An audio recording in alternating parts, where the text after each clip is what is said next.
Well, continuing on with Sun Tzu's The Art of War, taking a look at Chapter 3, Planning Attacks.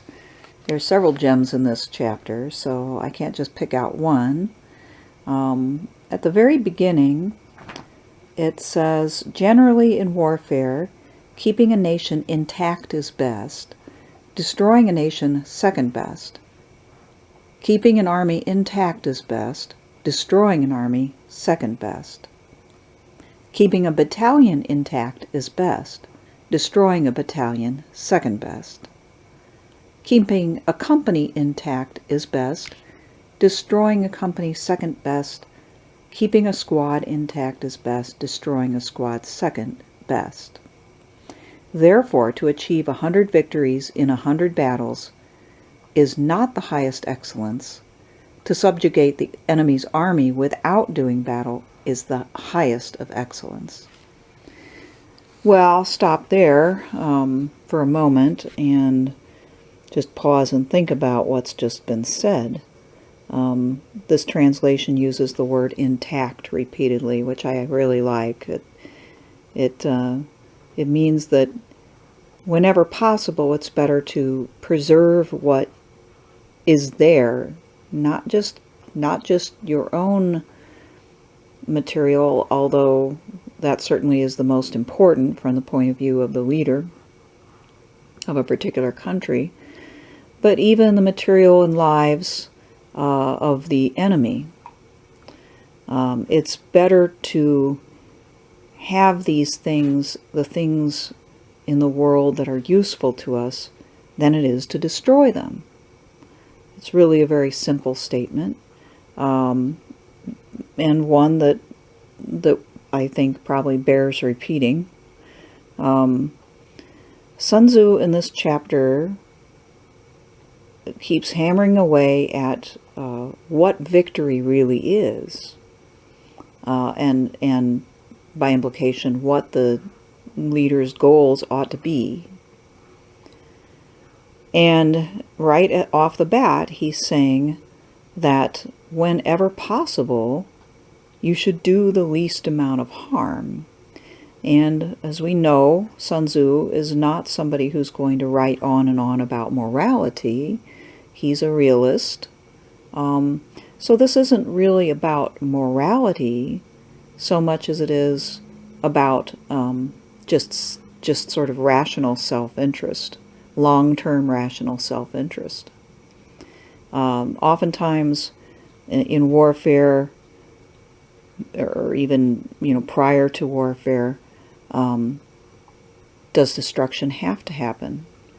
Is a question that isn't asked. Do we have to destroy this or that in order to gain a victory? In fact, asking what victory consists in is often, it's absent.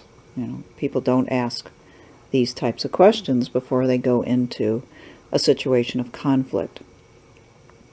So what would it mean to be victorious? And asking what strategies might get you to that goal of victory?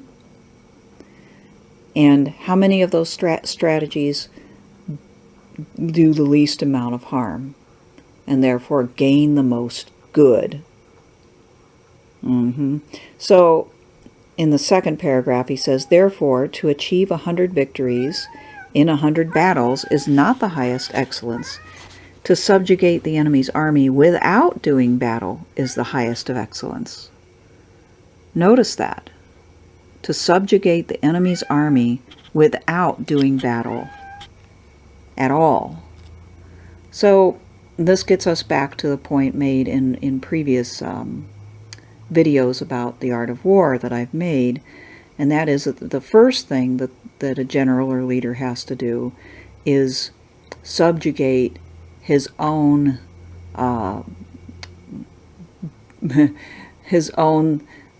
sort of angry side, or the side of him that simply wants to show off or boast or act out or display. Because it could very well be that if he is zooming in on his actual goal, what he defines as victory, he may be able to achieve that goal much better through something as unrealist sounding as diplomacy. Or he may be able to do it through some sort of deception, some sort of combination of the two. He may be able to do it by simply frightening the other side into backing away with some sort of threat, or with some sort of enticement. He may be able to entice. So keeping one's eye on the actual goal and not getting deviated from it by ego is a really huge part of Sun Tzu's objective. He wants to make people in these situations of conflict think very clearly and really coldly and calculatedly about their goal, and to not get sidetracked. So he says in the next paragraph, therefore the best warfare strategy is to attack the enemy's plans. See, that would be a little bit closer to maybe sabotage of some kind. Using one's spies and one's intelligence and one's ability to send out propaganda and falsehoods and so on and so forth, right? Any way that you can think to sort of thwart the enemy's plans. He says after that, next is to attack alliances, so still indirect. Could mean, again, not necessarily battle, but breaking up alliances with a variety of means, drawing away those allies from your enemies so that your enemy is more vulnerable. May not be done by warfare. Finally, third from the end, next is to attack the army. Okay, so that's third from the best. And finally, the worst is to attack a walled city. Well, we already know that he hates sieges.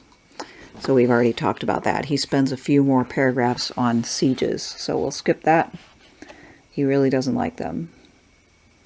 And then he comes after that discussion on sieges, saying, therefore one who is skilled in warfare principles subdues the enemy without doing battle, takes the enemy's walled city without attacking, and overthrows the enemy quickly without protracted warfare. Well, how do you take an enemy's walled city without attacking? Well, one way would be to send people into the city or recruit people already within the city to do the attacking themselves, or to just become lawless and unruly and revolt against their leader, or to assassinate their leader and then open the gates. Okay, so Sun Tzu would prefer that type of strategy, because remember what the first principle was here in this chapter? Leave as much as possible intact for your benefit and the benefit even of the people within the walled city in this case, who still need to live, who become liabilities rather than assets if you've destroyed their drinking water and their food sources and everything that they need to live. All right, so he concludes, the ruler's aim, or the general's aim, must be to take all under heaven intact. All right. Therefore, weapons will not be blunted and gains will be intact. These are the principles of planning attacks, he says.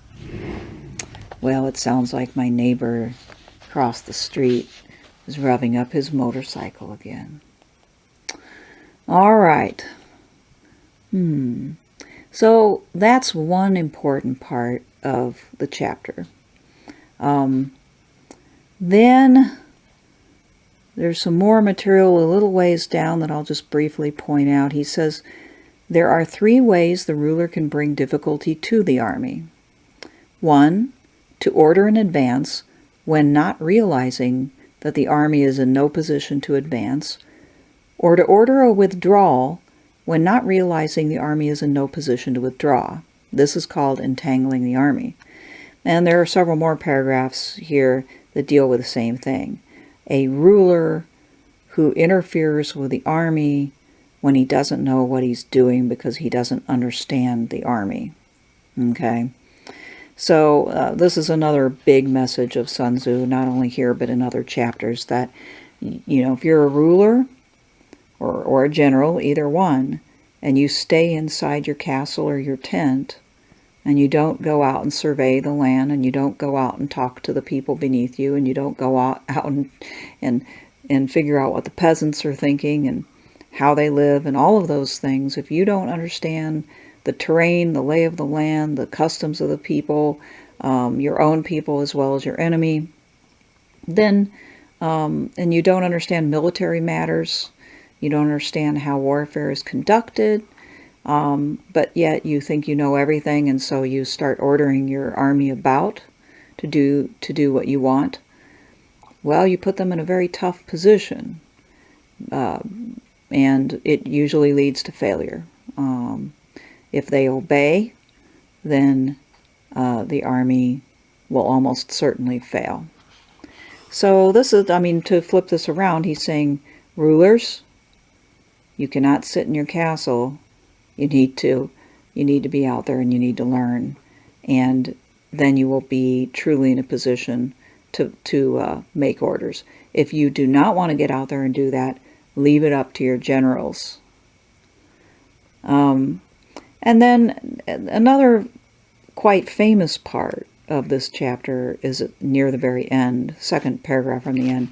He says, therefore I say, one who knows the enemy and knows himself will not be in danger in 100 battles. Well, that's a little bit of an overstatement, perhaps. I'm not sure that even Sun Tzu would ultimately say that everything's that certain, but the odds are in one's favor. But notice he says, know the enemy, but also know yourself. And knowing yourself, of course, means knowing your army, as he said above, but I should think it would also mean knowing yourself as a person. And as I think I've indicated before, just knowing what your weaknesses are and your strengths and your tendencies, so that you can attain true self-mastery, self-control, so that these proclivities that you have towards whatever it may be, fear, anger, lust, whatever it may be, do not overtake you and cause you to stumble and make mistakes.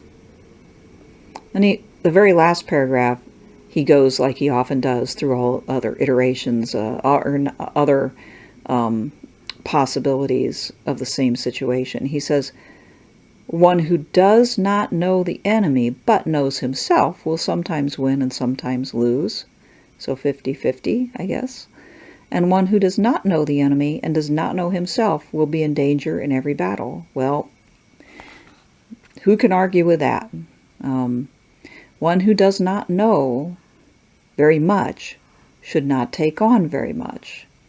If one is in a leadership position, one should make a business of knowing, and also of choosing wisely those who are under his leadership. All right, so those are some insights from the very important Chapter 3 of Sun Tzu's The Art of War. I'll try to do another one in a week or so on Chapter 4. All right, bye.